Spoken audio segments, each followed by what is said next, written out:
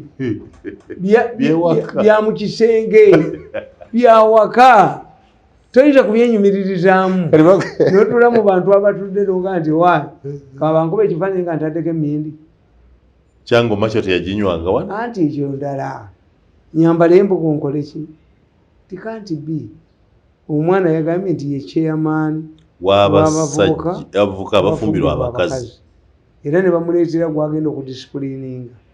N'amugamba gwe olina okubeera omugonvu, olina okusemula ennyumba, olina okweza engoye, olina okukola ki? N'eneka y'omukazi gyoze, oweeyise bulungi, kubanga omuvubuka baamuleese. Omusajja bw'afumbira omukazi byakola. Omuvubuka baamuleese, omukazi ng'amugamba nti muteddemu ssente zange nnyingi, naye buli tugenda akasolo kafu, emikono tegibeerayo.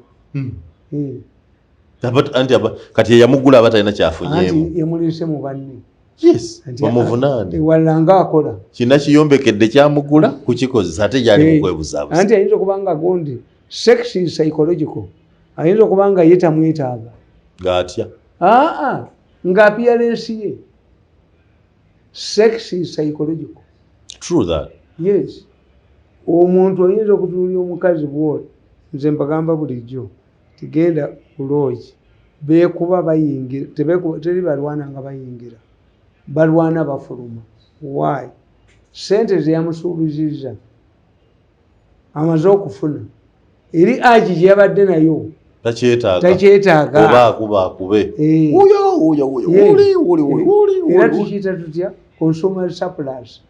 When you are completely thirsty, osobola okugula ekipa ya soda omutwalo. But once you drink another one and another one, you can even vomit. Mirundi, ense kumanyi nti Junior ye mwana akufaanana, mugunywa mwenna, anoonya bamaama, ayogera buli kimu, tatya mwana wo. Sibeera na bakazi bakadde, sinamwegaana. Nabagaye nti mwijjeko linnya lyokka. Erya Tamale Mirundi? Erya family. Mirundi is a powerful name. Ye Tamale Mirundi Junior. Tamale Senchima. Okujjako nga ekibiina kivuddemu. Bw'alaba ng'ate omuddiza erinnya. Naye gwe ne baga nti muwanga. Mulebe byakozanyeeko. Ne bakuga nti omwana wo ye chairman w'ekibiina ekigatta abavubuka. Abasenga abakazi. Abafumbirwa abakazi. Omwana wo wa university. Gogamba nnyina amugambeko kubanga yakuyitako atyo obutuufu. Ate atya. Kubanga yasoma alina ne diguri ku mutwe. Simuyivu. Nabagambye nti asigadde ku kigambo kutugamba kintu kimu nti musiyasi. Kubanga the moment you demystify something bad, no kyeyagaliramu. Ate wagamba nti musiyasi omuzaalokuka. Mukube essasi. Mukube essasi. Omwana wo nga musiyasi. Mukube essasi. Ekyo sikikkiriza. Naye kino. Ne bwe yeebagala abakazi abakadde. Kiwagaa toyina buzibu. Okwebagala abakazi abakadde nabaga nti ajja kukkuta yeebajjagale naye wekituukaga nti ye chairman noga nti nze chairman wekina ekigatta abawebuzi noga nti Tamale Junior ekigatta abawebuzi tokyali Tamale Mirundi Junior oli Tamale Ssengima paka nguvudde mu kibiina ekigatta abantu abo. Museveni ennaku zino omanyi owandiika ebitabo agaba nnyo abataka yakabawa ettaka n'abalokole bamusanze ekkololo nabaabawadde ettaka agenda kubazimbira kitebe. First of all, Museveni ettaka lyagaba lyalijjawo. Let me tell you, ebintu ebyo birina ssente kwe biva. Kyenkugambye kiri transition. Tiwaliwo abalowooza nti abalokole b'amaanyi nnyo. Organized groups.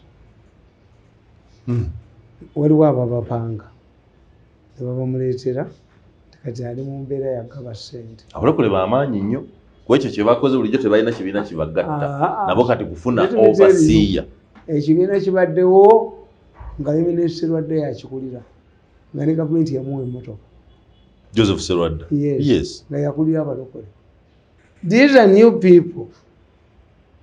Ate nze Mbasekera, I was explaining this morning nti singa mwayina umbrella organization singa bujinga akola tebandimukkiriza singa bamugobadde ekiyambye obulokole okusaasaana buli omu ali independent netanga byakola byafujjo waliwo abakuba emigo waliwo abanaazisa ebigere waliwo agaba abakazi waliwo the state. Where is the state?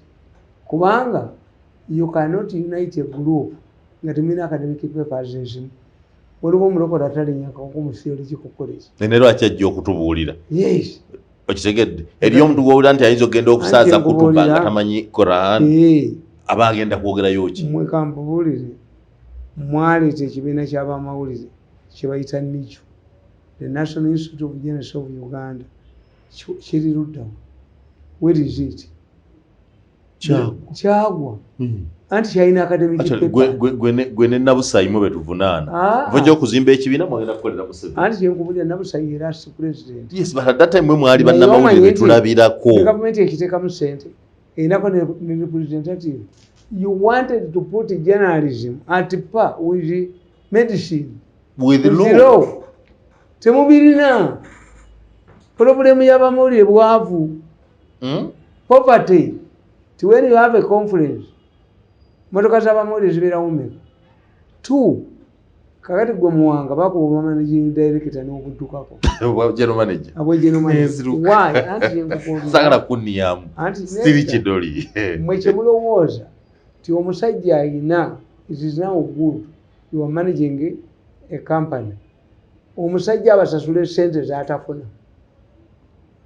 tulwaki atukuuma aleke tugende yes minimum wage. Are you saying that every company is capable of making a profit? Kakati nze nagamba teri mwana nga agenda kusoma journalism na mass communication in the next 10 years. Why? Ate nga ubikoze ati yenkubuuza nga bikutambuza ensi no nga bikulabisizza the industry egenda kubeerawo ddi ekule nti today when you find I am disappointed n'osanga omwana omuwala akutte stand eyagundi ya kamera omwana omulenzi akutte kamera bali ku boda boda. If they gap country can they manage to have separate rooms? No, they can't. Basula bombi basula mu room yemu. Yes, if on a boda boda they were together omu akutte stand omulala akutte no genda ku press conference. The first thing journalists do, write their names and alleged institutions they work for babawe allowance omutwalo ku mugumu. Oli n'ayogera nva mu voice yaggalawo dda 20 years ago omulala n'agambye gondi freelance omulala n'agambye nabali ne bateeka mulyanga bukolwa.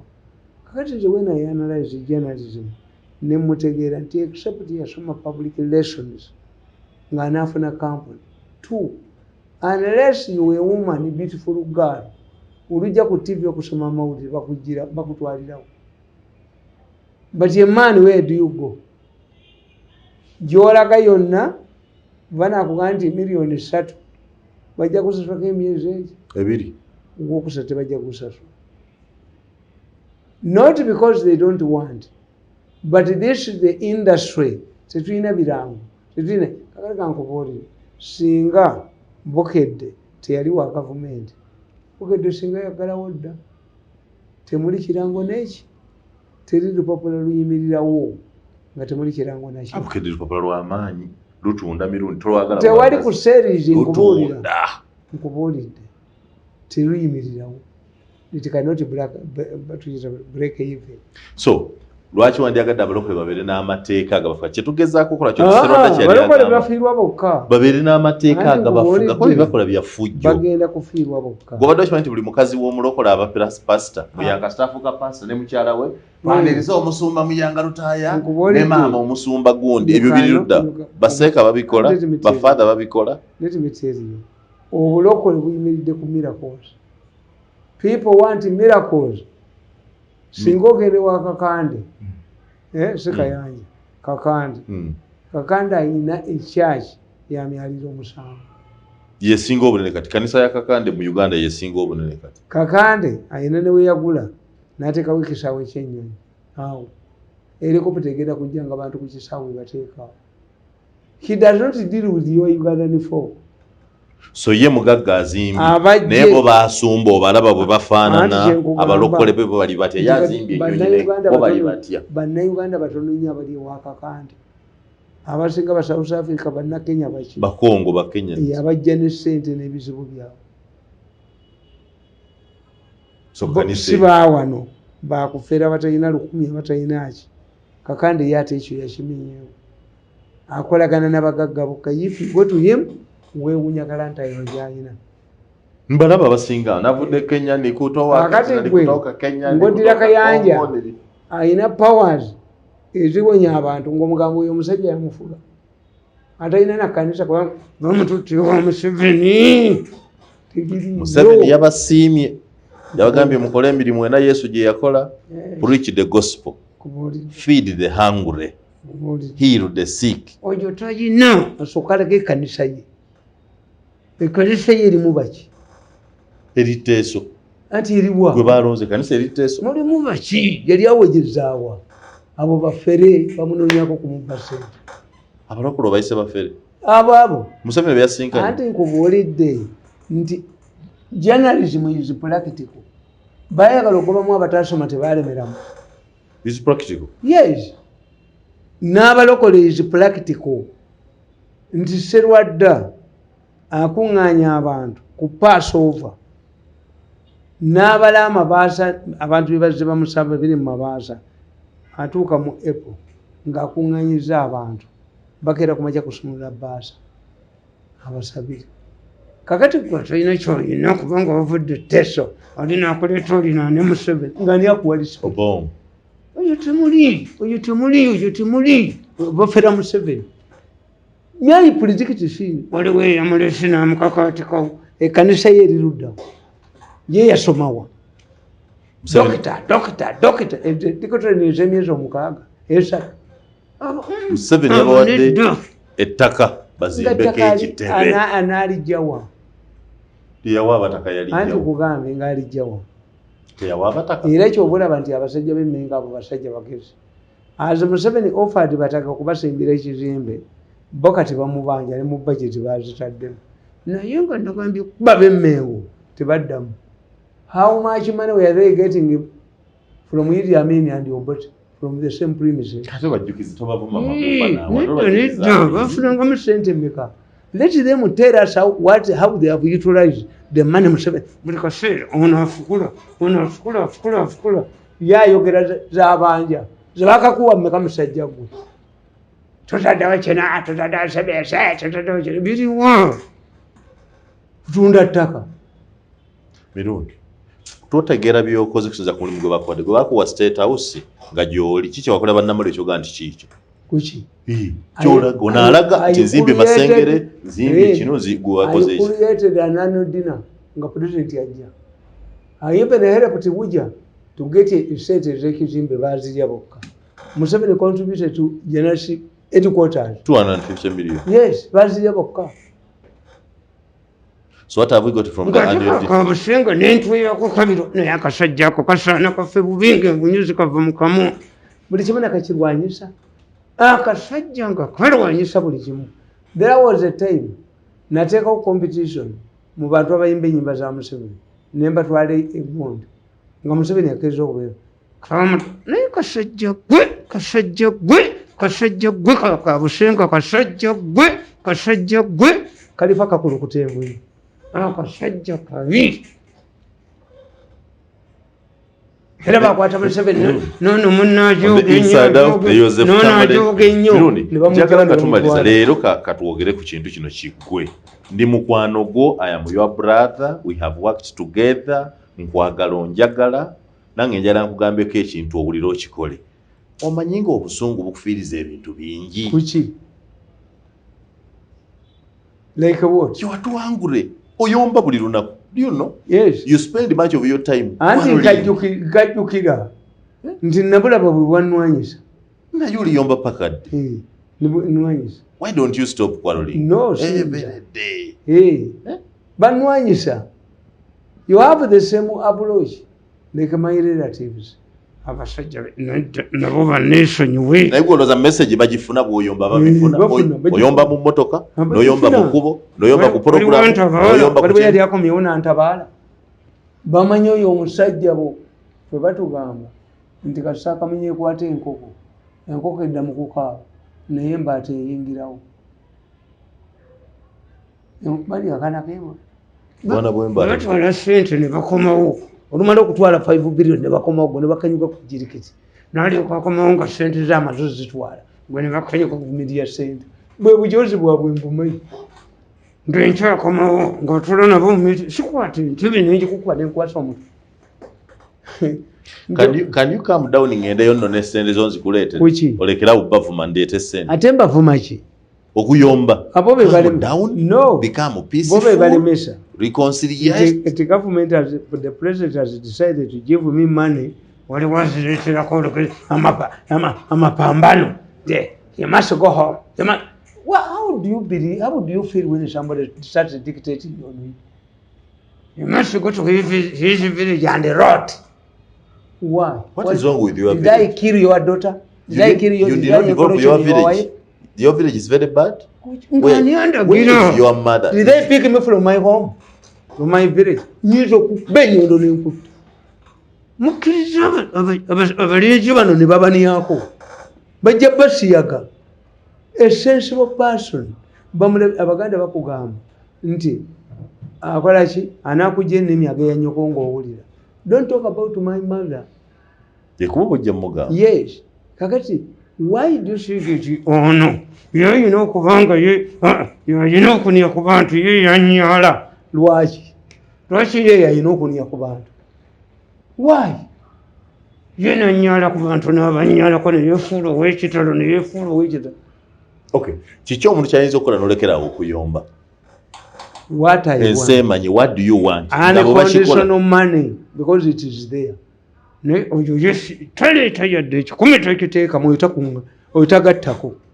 Oyo yes, anjogedde emyaka 10. Bwazireeta zijja muddira. Bwaleeta sente nazigattako zijja muddira.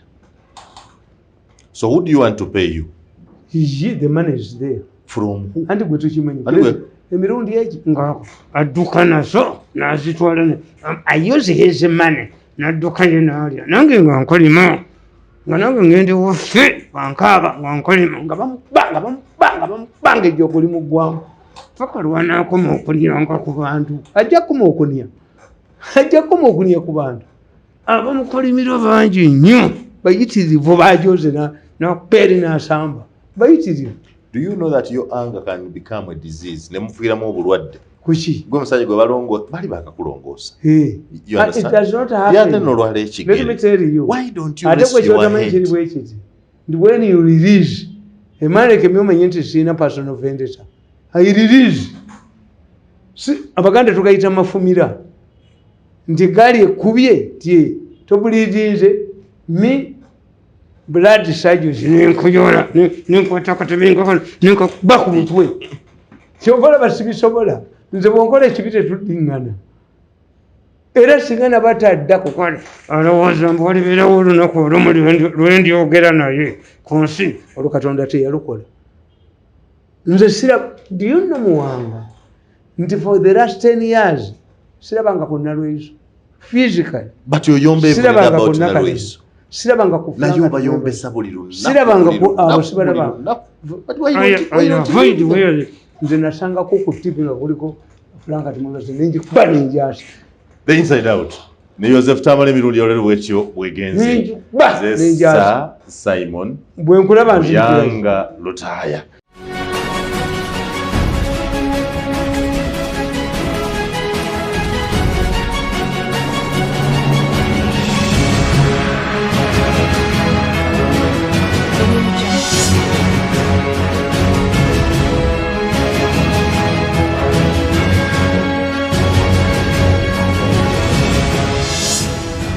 This is Inside Out.